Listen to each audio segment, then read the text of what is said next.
Introducing On the Horizon, a podcast by Horizon Resources Cooperative, supporting farmers and ranchers across northwest North Dakota and northeast Montana.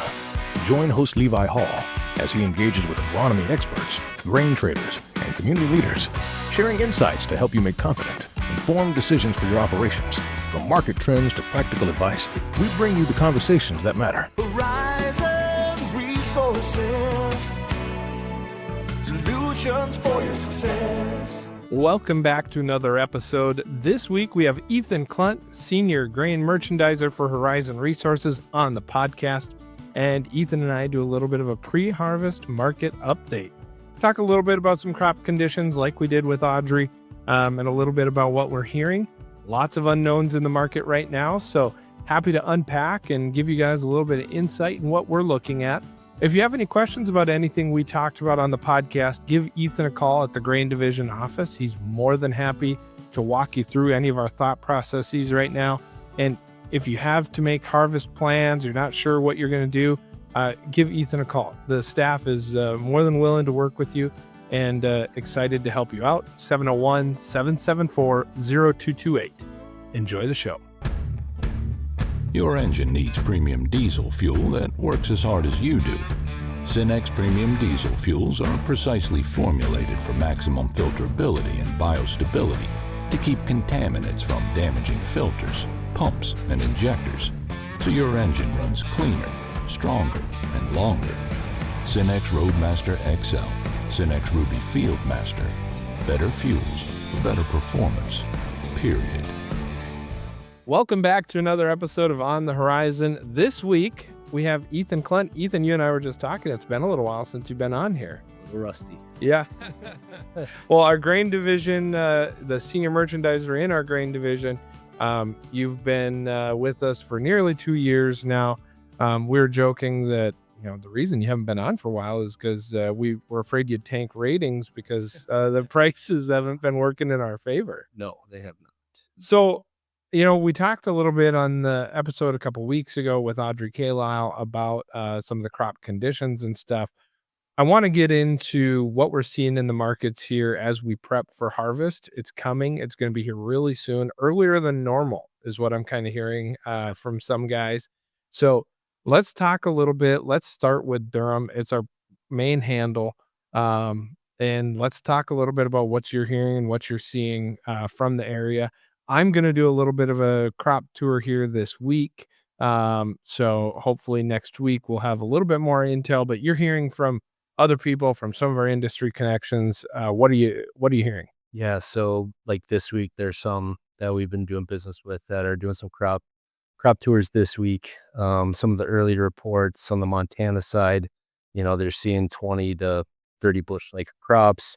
You get further west and you're getting now down to the 15 to 20 range as they get further west into Montana on the Durum crop. Haven't heard much yet here on western North Dakota side, but definitely a reduced yield compared to last year. That Scobie to Opime area is kind of the farthest west we've heard reports from, and it's been rough. We've mentioned on this podcast before, we have a great relationship with the team up at Pro Co-op. So we're constantly talking with those guys. The big thing that always signals to me is when you tip right across that line, you're into Southwest Saskatchewan, which has been a troubled area for quite a few years. So when we look at the planted acres, the U.S. and Canada came in just over 6 million acres. U.S. came in over 2 million acres. I think total we came in at about 8.25 million acres. So we've got one of the largest planted acreages that we've ever had on Durum. So what we're trying to figure out now is, even if it's a 30 bushel crop rather than a 40 bushel crop, what's that mean for total demand? Yeah. And demand wise, export wise, what we're hearing, there is none. Yeah. So a lot of this is going to be domestic use and churn. What is the demand? It's not going to be very good, but we got to get to harvest here to see, what our yield's going to be, I guess, really. And then also tariffs, right? Like we were talking to. What is a Canadian tariffs going to be? They're saying 35% starting August 1st. how's that going to affect the mills in the States who do still need durum from Canada too to supply the pasta plants? Yeah, I mean, average durum consumption by the U.S. mills is about 85 million bushels per year. And U.S. produces a little over 70 million bushels per year. So we do need Canadian bushels, especially if we're going to participate in the export market, which we do every year. Maybe not to the degree Canada does, but Canada has way more production than they could ever consume. So, all this talk about trade deficits and trade surpluses, and that's a great example of somebody who is going to be in a trade surplus because they're constantly exporting more than what they're going to use. So it's something that we need Canadian durum. If not, if there is a tariff put in, look for a little bit of support to this U.S. durum market. Exactly. Because we can't supply that entire mill market. So there could be a 20% increase in price because that would incentivize the American bushels versus paying that 30% over for Canadian. So obviously you've got some currency stuff going on in there as well, but it's a very unique environment. I'm hearing from a lot of the traders that they're learning a lot about how contracts are written and what that means in a tariffed environment. Stuff that we typically haven't had to deal with. Um, so yeah, I would say to sum up Durham, we're concerned about production. There was a little bit of rain that passed through the area this week, much needed. I think it'll help with head fill. Some of the damage is already done. I think this crop is thinner when you get out in it than what we've seen in years past. So now what's head size going to look like? What's kernel plumpness going to look like? That type of stuff is what we're trying to figure out now. And so we're trying to figure out and guess where is that yield going to be and multiply that times a lot of acres and do things balance. Are we a little bit short or a little bit excess? And that's going to kind of give us some price direction. Yep. Definitely. So why don't you talk a little bit about canola? That's one of our other big handles here. We've seen that price really rally back. The spring planting time, I didn't know if we were going to put any canola in the ground because we were low teens and inputs hadn't really come down yet. But we've seen a really nice bounce back. Yes. Yeah. A lot of that had to do with the renewable policy that was renewed for biodiesels. So that definitely supported canola here this June-ish, when we hit that 21 mark here. Again, which it was nice getting to that number, but I figured there'd be more selling than, is a lot of it sold that's in the bins the question? I think there's more out there. Everyone's just seeing what's going to happen with this crop. But there's a little bit trickling in solo crop, but you still look at the carry. There's a carry there on canola prices. Yeah. We're still in the 20 range for the OND time frame, and today we're up a little bit, about $8 a met ton.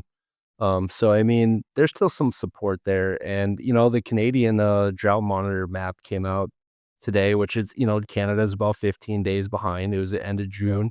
And they're showing dryness up there. So what kind of canola crop are they going to have up in Canada is also another. They usually can grow some pretty good canola up there. So, it's, there's a lot of what ifs here. And canola is probably the only thing that really is supporting actually a positive price since I've started here now back in the 20s. So Yeah. It's weird. Normally when we get to mid-July, I feel pretty confident about knowing the crop and having a good feel for what August, September, October prices are going to be and what kind of movements we're going to see. This year, I would say it was such a dry spell through the last half of June and first half of July that I'm more concerned. And then, hearing about my family's haying operation, some of the guys haying around here, very disappointing yields. Now, I think a lot of that stems back to there wasn't as much regrowth at the end of last year because we didn't have that that fall moisture, excuse me. So if we didn't have that fall moisture, it didn't give that plant a chance to start growing in the fall before the winter dormancy. But all of that just speaks to, to me, it's all connected, right? A similar thing. We're trying to grow plants and, Yeah, I'm always a little bit concerned about that. So there's definitely some red flags out there that we're watching. And, canola, I will say, seems like it flowered for about the normal amount of time. It was hotter and a little bit drier than what I would normally like to see while we're flowering, but it wasn't, there's 1 or 2 100-degree days. It wasn't weeks long. Um, so I think there's some potential to be okay there. Price is good. I think our canola growers are going to be in good shape. Yep, I agree with you on that one. So let's talk a little bit about some peas and lentils. What are you hearing? I mean, for the longest time, let's start with lentils. For the longest time, we couldn't even get a bid. Yeah. But now we're starting to see some people kind of dip their toe in that market and show some interest. What are you hearing there? Not too much, I guess. But also we're not dealing with it as much either. But I did hear, there's a little bit, like you were saying, some that are looking for some lentils now. But for me, I guess that's not really.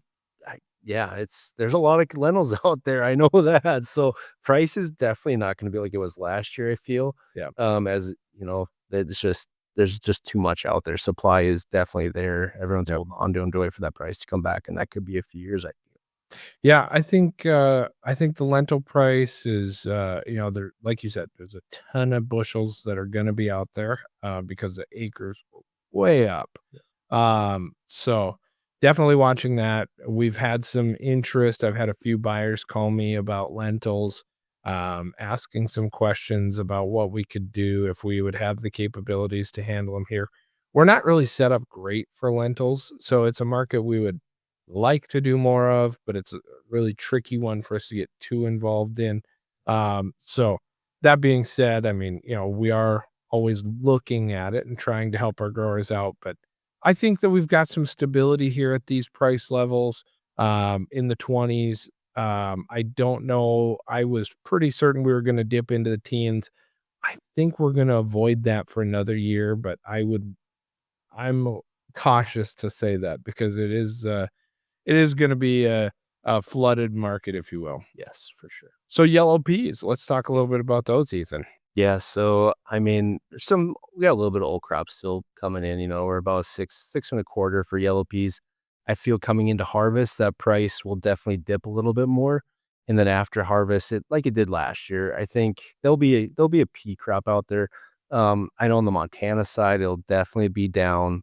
They were dry here, and some harvest was already happening last week on peas over, by the Glasgow and Glendive area, which was already pretty dry. But maybe it'll stay supported due to that. They won't have as much. So, I mean, maybe we'll stay around that $6 range because, again, on demand there that way, a lot of it's staying domestic. We got tariffs and export business just not really there for peas as it was last year. Yeah, I mean, the one saving grace we've seen enter that yellow pea market is the pet food market has been huge. Yeah. There's been a lot of demand for yellow peas that didn't used to exist. So that's great to see. It's really good to see there's markets being built there still, and they're strong markets. That pet food market has made it through some moments that maybe looked a little tougher or looked like there were going to be some hurdles to keep it on going. But they've done a great job keeping those markets open. Yep, for sure. Cool. Well, Ethan, thank you so much for Yep. coming on the podcast, Thank doing you. a little market recap. Can't wait to have you back on during harvest. Sounds good. Thank you. Thank you for tuning in to On the Horizon. If our conversation today sparked your interest, make sure to subscribe to our podcast on your favorite platform. Stay connected by following @Horizon Resources Co-op on Facebook and Instagram and explore the world of agriculture with us. We're excited to continue bringing you real conversations with Horizon Resources industry partners, member owners, and employees, discovering more about your local neighbors and community friends. Until next time, keep looking towards the horizon. Horizon Resources, solutions for your success. This podcast is for informational purposes only and is not to be used or considered as an offer or a solicitation to buy or sell commodities. Horizon Resources does not make any representation, warranty, or guarantee as to the completeness, accuracy, timeliness, or suitability of any information contained within any part of this podcast. Horizon Resources does not accept any liability for any loss or damage, including without limitation loss of profit, which may arise directly or indirectly from use or reliance on such information. Whilst the information provided has been obtained from sources believed to be reliable, Horizon Resources does not attest to its accuracy or completeness. Horizon Resources reserves the right to change any source without restriction or notice. The information herein is indicative only and is subject to change.